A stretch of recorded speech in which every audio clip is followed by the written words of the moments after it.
Howdy, y'all. Welcome to another episode of CardBlitz. This is episode 29. I'm your host, Kelly Reed, joined by my good buddy, my co-host, Patrick Marshall. Patrick, how's it going? Hello, guys. How you doing? Good, good, man. I've just been busy doing dad life. How about you? Oh yeah, it's summertime, which people think, oh, summer, great. Well, that means kids are around 24/7. So, and they have to be entertained. Definitely, if they're young and they're not on their devices all the time, yeah, daddy daycare, right? Yeah, we limit the devices to about an hour a day, and that makes it even more difficult. So then you're like, okay, now what do we do? So, oh, and it happens to How be did we hot, ever grow up, man, without and it these happens to be hot in the South too. Just so people know. Well, man, let's just kind of get into it, man. You got the national coming up next week, and so that's a bunch of talk in the hobby right now. Everyone's talking about things leading up to the national. You and I already got into Fanatics Fest and how we think they're probably like two different beasts. Yeah, Fanatics Fest is one, the national is another. Uh, yep, I agree. and next week's episode we can, dive a little bit deeper into this national card show concept and talk about that. But for this week, let's go ahead and let's tee up our favorite spot with the batter. Let's go with the birthday boy. Yeah, today's birthday, July 23rd. See, oh, I forgot how old he is, but anyways, July 23rd. It's Nomar Garciaparra. No, Nomar. exactly. Yeah. I'm going to kick it off with this 1999 Upper Deck Choice card that I just happened to find in my collection. Pretty cool. This part of his career towards the beginning, and Nomar was a great hitter. I mean, I think this year he hit like 323, and I believe the 2 years after that, I think he led Major League Baseball in hitting, or at least the American League. So um, he was a great hitter. So Well, I was um, gonna say Nomar turns 52 today. 52, that's right. Okay, 52, gotcha. yeah, yeah. So we're all in the same ballpark.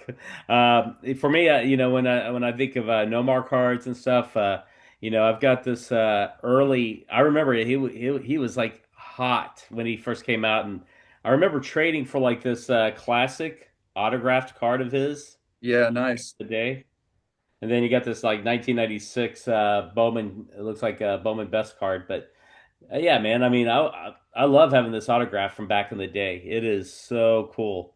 That's cool. So, did you frame it like that? Did you put them both together, or did you get it like that? No, no, no. I paired them. I Oh, had you did? Okay. yeah, I had the screw down, and don't worry, it's recessed, y'all. Yep. I'll probably say, hey, Kelly, go ahead and liberate these things and throw them in some one touches or something or a magnetic holder. But yeah, man, I mean, it's been a part of my collection for almost 30 years now, and you know, uh, definitely Nomar was hot, and when you and I were at our Beckett days, I made a trade for a rookie card of Nomar. Yeah. They it's a Topps gold, Topps traded gold card. Nice. That's It, really nice. yeah, I from mean, no, he's a great player. I mean, yeah, I'm glad you brought up in our Beckett days because I found from a box that from our Beckett days the cool 2001 tops commemorative, and I was like, man, this is. I think Kelly and I probably bought this together It's at some probably, point. man, during a lunch break going to a Pretty pawn cool. shop. But I mean, Nomar, he's a 313 career hitter, and I think he in 1,450 games he had like 1,750 hits.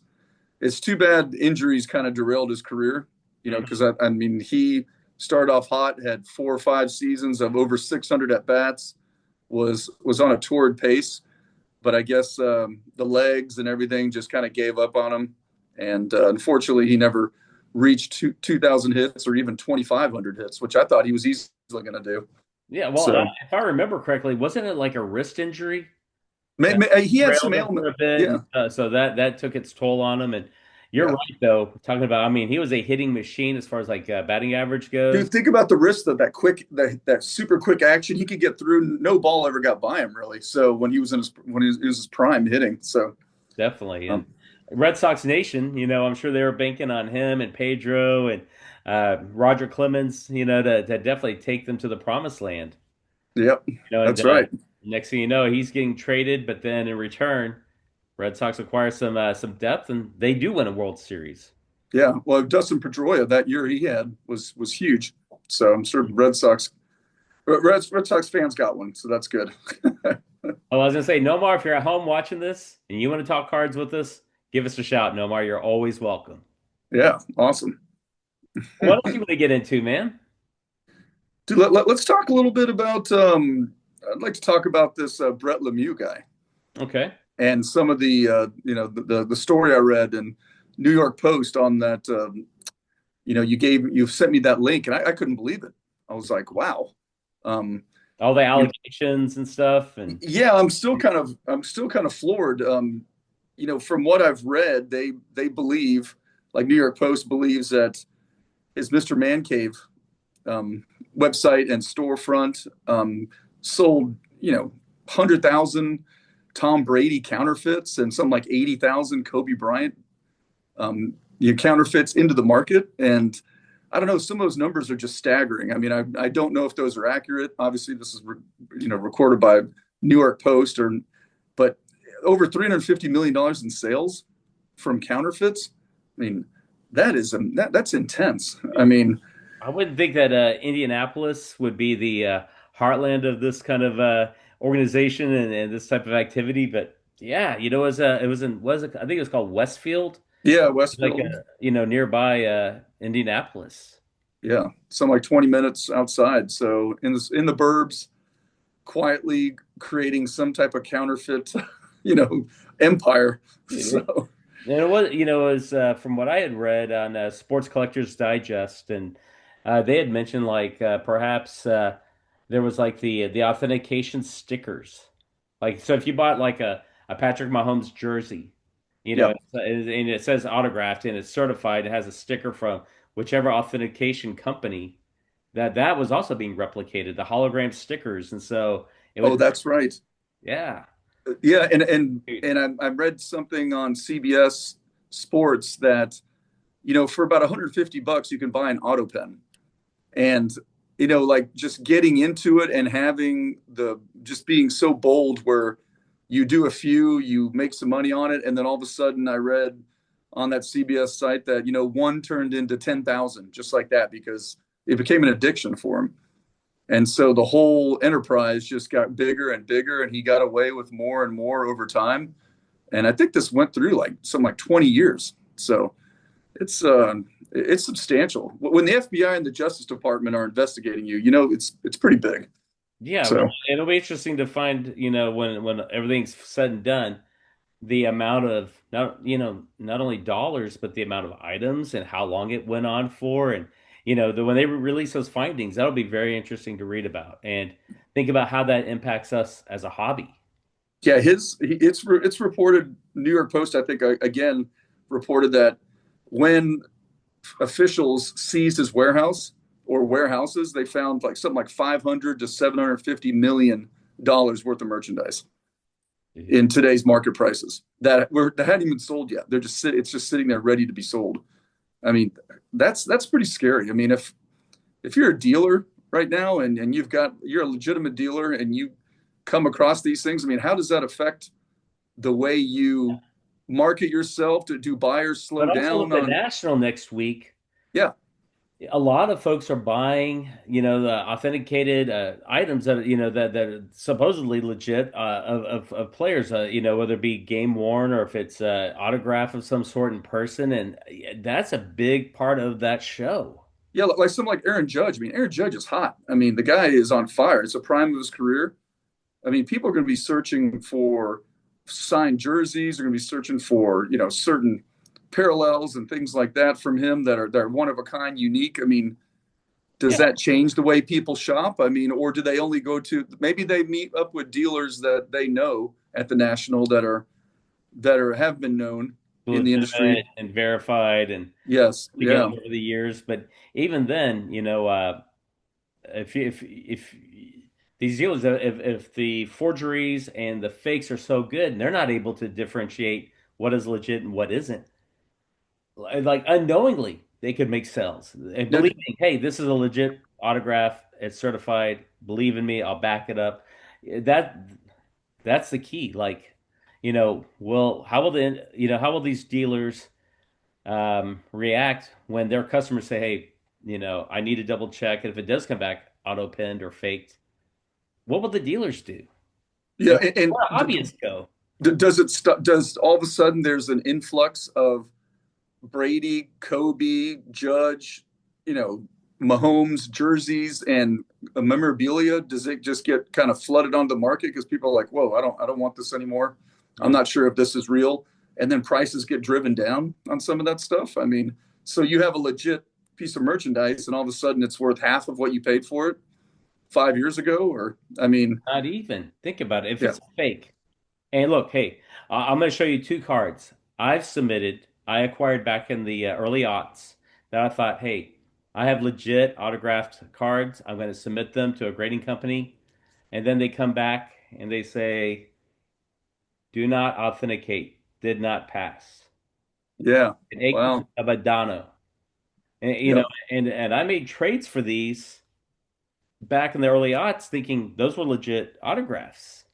yeah, And apparently they aren't. And so I traded cards for these cards, and I don't think it's a big dollar amount back then or now, but still, even if it's like a total of $50, you don't want to be out $50. It's like yeah, you work hard for your money, you want to keep your money, you want to use your money to further your life, and you think, hey, I'm being entertained, I'm acquiring some assets.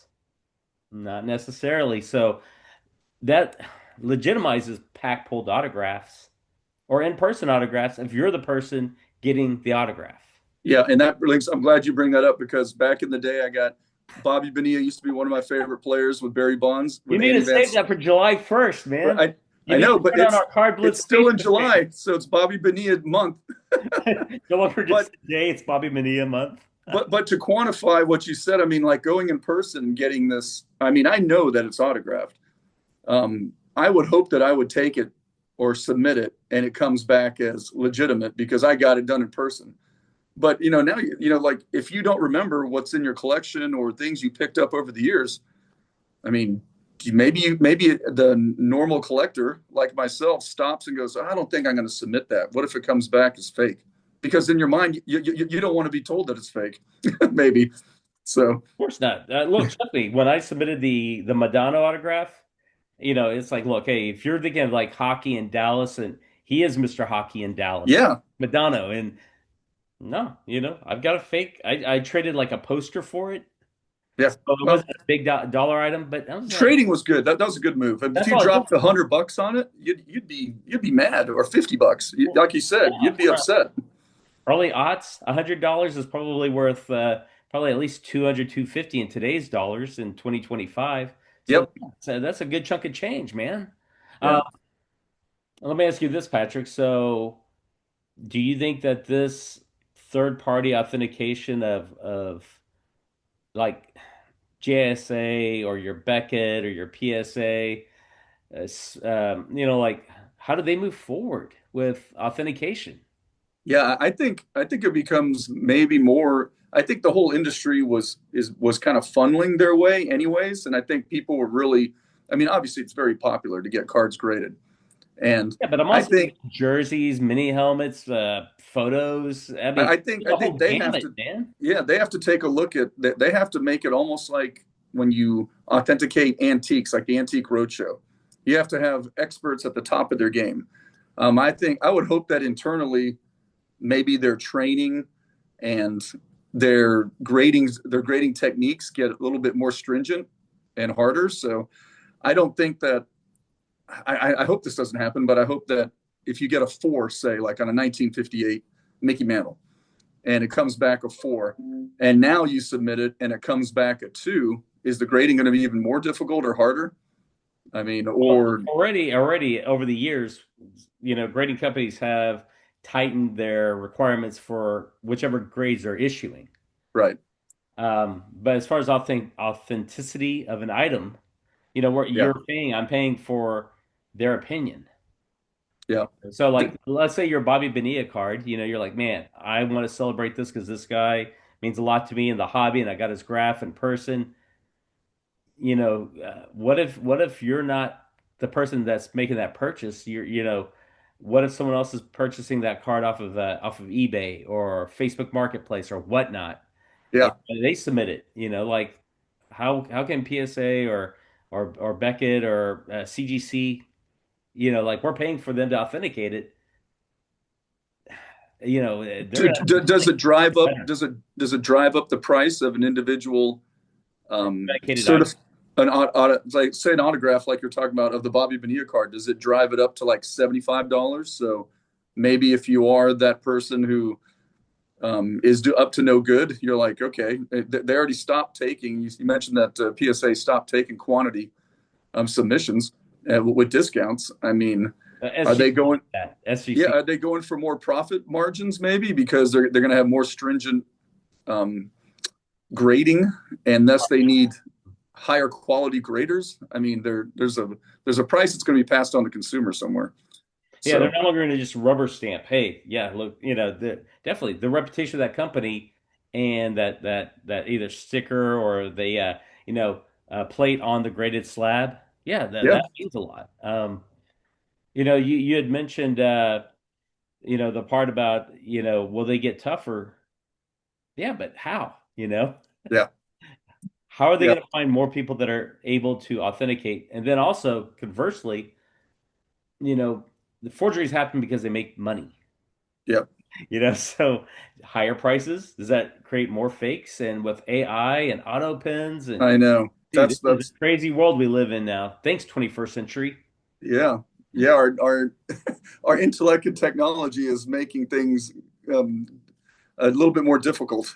So I mean, you remember back in the 80s, if you're doing your TTM, who knows, did the player sign it or did like, some bat boy or some clubhouse person, just signing autographs? oh, when you when you mailed it in back in the day. Yeah.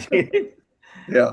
Well, I'm What's pretty sure. missing for some of these I'm pretty players? sure I have. I mean, I remember there was a couple of big athletes back in the day that were known for doing auto pen, and Dale Murphy was one of them.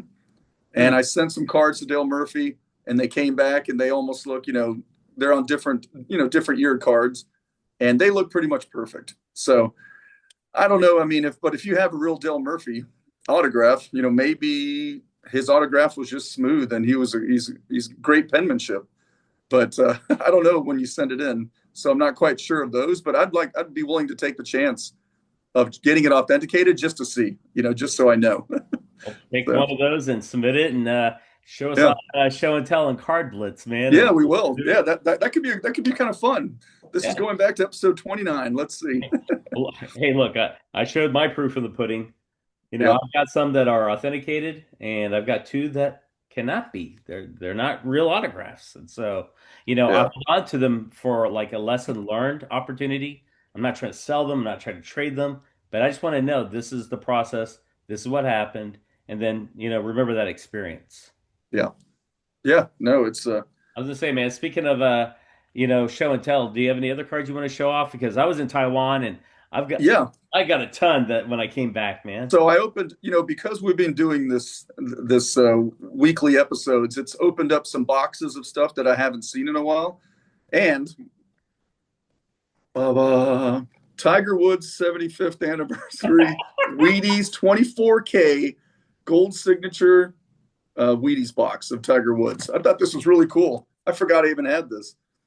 So um, it was $9.95. That was the retail price.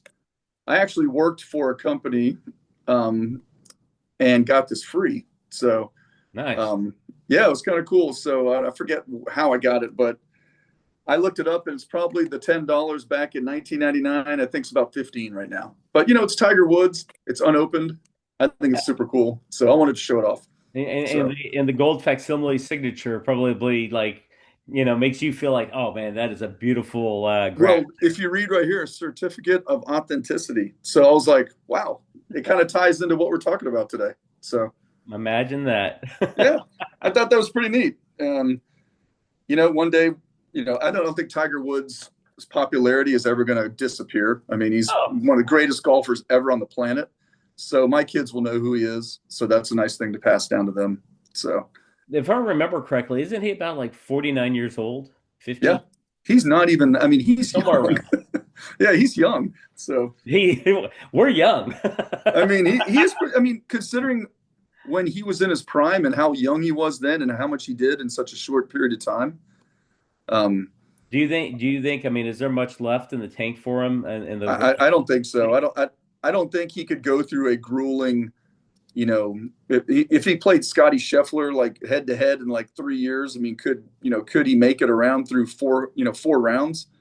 I don't know. I just think that it I just takes a defer to you, beating. man. I have no clue. So I think it's got to be hard for a guy like that who's reached that pinnacle and was at that pinnacle for 20 years and everybody knows him. I mean, you could be like 3 years old or like 95 years old, man or woman. Everybody knew who Tiger Woods is and was. But I don't think he's going to get back to winning a major. I'd be surprised if that were to happen. So, well, maybe when golf comes back around next year, you can educate us more on the legend of Tiger Woods and where he stands in the record book. And yeah, yeah. I'm curious. Just But one. you never know because Jack Nicklaus won the Masters at 46, and he hadn't won a major, I think, until like maybe 10 years before that. So maybe the 56 is the new 46, and maybe Tiger comes out. Diet, workout program. Who Yeah, knows? I mean, with nutrition and his work ethic, he's got an incredible work ethic. I mean, so maybe, hey, you never know.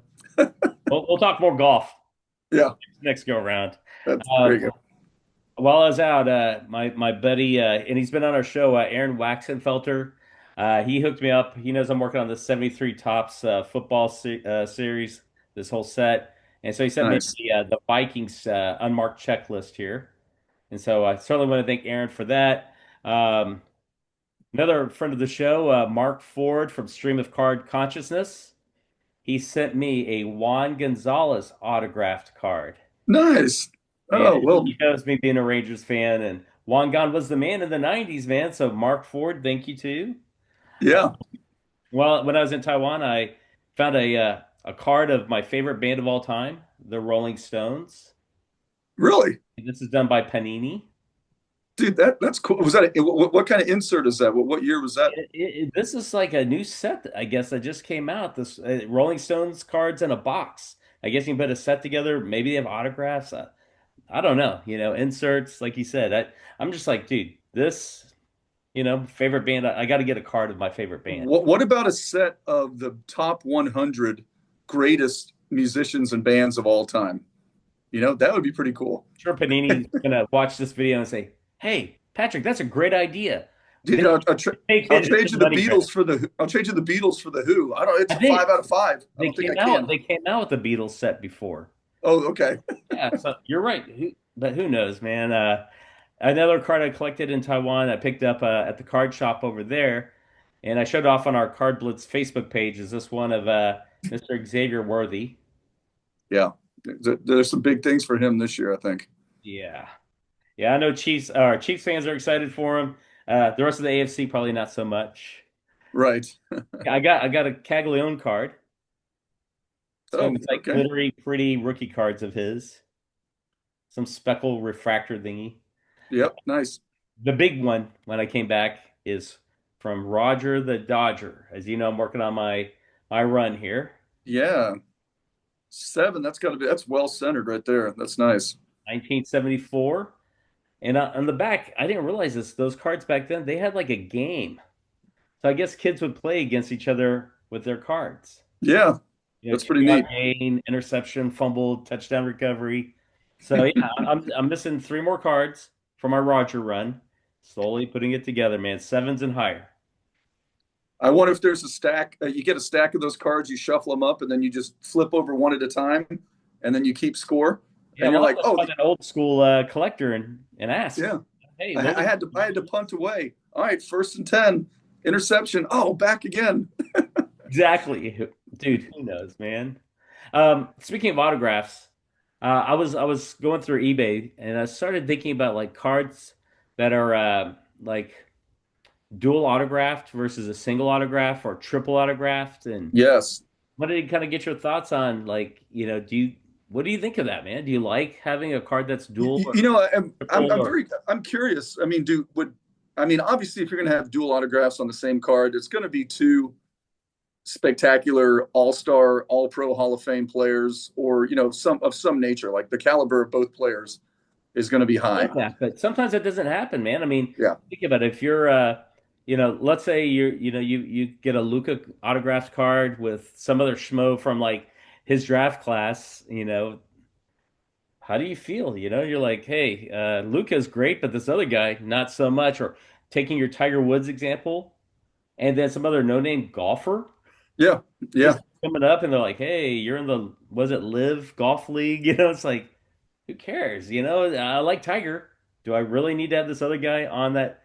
But they don't know at the time when they're graphing it up or putting the stickers on who's going to be a yeah. success and who isn't. But Are they only releasing cards like that, like out of 50, out of 10? I mean, is it a limited I'm number? sure, like So even now, like you got Rangers third baseman Josh Young, and then his brother Jace Young with the with the Tigers. They've yeah, got some dual sign cards, and they're like ribbing each other, jabbing each yeah, other on them, like calling them names and stuff, just playing around. But yeah, they're like, hey, this is out of 10, this is out of 5. So yeah. I'm okay with it because I remember like for example, the 1985 Fleer, Danny Tartable rookie. I couldn't even tell you who the other player is. On next to him, obviously it's a rookie card. It's not the same as but the same context is I got the Tartables one signed, mhm. and I didn't even think about getting the other one signed because I just didn't even know who the other guy was. But that's kind of an extreme example. But I haven't seen anything like that until recently when you started showing me some of these older inserts and parallels of autographs. And I'm like, wow, I've never even seen that. That's really cool. I mean, one Like that Chase Utley and I think Jimmy Rollins were on a card and Ryan Howard. I mean, that's three, not even two. It's Yeah, like, and if you're a Phillies fan, that's a must. Or I saw yeah, one on eBay, Angels with Otani, Pujols, and Trout. Like all three are pretty much wow. locked, I think, for the Hall of Fame. I think that would be. I think I'd be interested in that card. That's pretty cool. Look it up on eBay and Yeah, get your wallet ready. It's one of those investment cards, but yeah, all three go to the Hall of Fame. But do you think because there's more than just one autograph on that card? It's three images, three yeah. autographs. Does that devalue the card? Do you like having the one card, one graph per card, or does it not matter to you? I like the one. I like the one graph. I think I'm still a one graph guy because unless it's one of my favorite teams, I think you hit a good point there. So Well, um, when you and I had met here in Dallas last year, going to the Dallas Card Show back in May of last year, you were like, Kelly, what if you got an Otani and Ryan autograph card? yeah, With yeah, them both pitching. It's I like, know. and it's out there, and you can buy one, and it's Yeah, like four figures, yeah. and Well, nice. I've got a Otani and Ryan dual card. It's not autographed, but it's really cool, and I've shown it on the show before, Mhm. and I love it. I'm like, this is really neat. Just the combination of those two. It's like past and present or something card, something like that. So And if you got them signed in person and had the story of, hey, I met them in person, yeah, yeah, they're baseball greats, that would mean something. But if it's you know, Ichiro Suzuki and some other no-name Japanese player who flamed out in MLB, you'd be like, well, Ichiro's great, but this other guy, not so much. I'd like to know if you got that card and it was signed. You got Nolan Ryan's autograph already, and then you gave it to Otani to sign. I'd like to know what his reaction and expression would be. Obviously, he knows who Nolan Ryan is. Can you imagine him going, "Ooh, that's great. Yes, I'll sign this." Well, I mean, was it 2 years ago? Him and Mike Trout, they did the 3 of 3.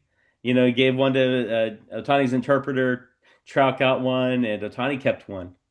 They did their own limited edition of Yeah, three. I forgot about that. That's pretty neat. I mean, I would think that the players would get excited about that as well, especially if Yeah, it's somebody that they admired and they have such respect for and high regard. I mean, that'd be pretty cool. So well, for our viewers out there, let us know what you think on this single autographed card versus multi-player autograph cards.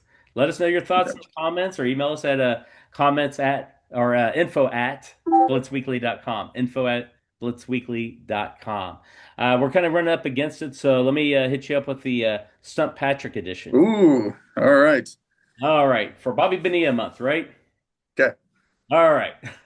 Who is Bobby? No. Okay, Yeah. here's the question.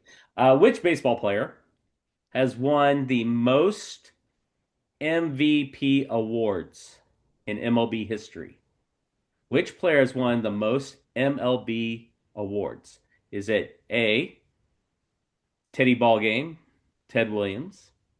Is it B, George Herman Ruth, aka the Babe, Babe Ruth? Is Okay. it C, the Kid, Ken Griffey Jr.? Or is it D, Barry U.S. Bonds? You go with A, You B, know, Ted Williams, I Babe Ruth, Ken Griffey Jr., Barry Bonds. I'm going to do my little decision and my thinking out loud. I think A and B are probably not the answers. So comes down to Ken Griffey. Yes, he was amazing, but I'm going to have to go with Barry U.S. Bonds as my answer. And if you said Barry U.S. Bonds, you are correct. Yay! Woo! How many do you think he won? That this is double round. So how many awards do you think Barry got over the God, years? four sticks in my head, but I'm going to go five. Five, not bad. Yeah, awesome. He got seven. He was on a tear. Seven, And seven MVP awards. I don't know if that feat will ever be matched again in MLB. Otani's great. He's got three. wow, that's amazing. Seven Seven. from okay. So what? Okay, let's Yes, put in he won some with the perspective. Pirates, and then he got a ton with the Giants. When he was breaking home run records and setting home run record, all time homers, and stole over 500 stolen bases, and yeah, I mean, you put that perspective. How long do you play in Major League Baseball normally? Like 18, 16, 18 years. That's a very long career. I would And think seven so. of those years, you win the MVP. So I mean, I think Barry Bonds played 20 years, but or something like that. I'm at So a third of your playing days careers, and you're the MVP of your league. yeah, it's Amazing. yeah, it's truly amazing. It is. So Barry wow, U.S. Bonds. seven. I did not know that. That's I'm pretty. I thought I was getting crazy at five. Seven is wild. Yeah, well, and just to think, like I said, Otani's already got three. Can he get four more? The dude does like incredible things, so we will see. Yeah, yep, pretty awesome. Any closing thoughts before we wrap up in the next minute? No, I was kind of excited to do, just going back to our birthday boy. I think Nomar was a much better player than I thought, like back in the day. And it's making me pull out some older cards of some guys and going back and looking through them. I hope other people do the same thing when they watch our show and hear of some of the names we pull out. It just brings back some memories. So Oh, yeah. Nomar pretty was neat. special, man. I mean, like I said, I remember the late '90s, red hot and early aughts. Yeah, Uh, Red Sox Nation thought he was taking him to the promised land, and I mean, he definitely was a great hitter, a tough out. yeah, And then the unfortunate incident with the man cave company, like yeah, sad. It'll be interesting to see what happens in the yeah. I'd be very dust interested to see settle, what happens with that. and then So how the hobby reacts, and yeah, especially news from the National next week. Be very curious to see how collectibles and autographed items are going. I think the National is going to be a very much of a heartbeat of exactly how this affects things, because I mean, I just think that you'll know, and some of the big dealers will be able to tell from feedback, dealing with some of their top customers and other dealers even. So And that'd be like interesting to. I definitely look forward to you educating us more on the world of golf and the Tiger Woods experience. And Yeah, it's just we're in the middle of. Golf season is really just kicking right now, and I mean the British Open just finished, so it's an exciting time. So and man, I forgot completely. Next week, man, we'll have to talk about a little NFL football, man. It is on our doorstep, man. Hall of Fame game. I can't The wait. All-Star or the MLB trade deadline's coming up. We just Yeah, had the All-Star game, dude. Just flying. there's a lot going on. And then school starts. Hey, Hey, back to school and then edition. college football Card starts. Uh-oh. Blitz. Definitely, man. We'll be talking some college football. Well, Patrick, it's been good. It's been fun. It's been real. It's been real fun. I Yeah, guess we'll do this again next week, right? Sounds good. Yep. Yep. All right. Well, Kelly, take us out. all right, CardBlitz fans. We will see you next time. All right.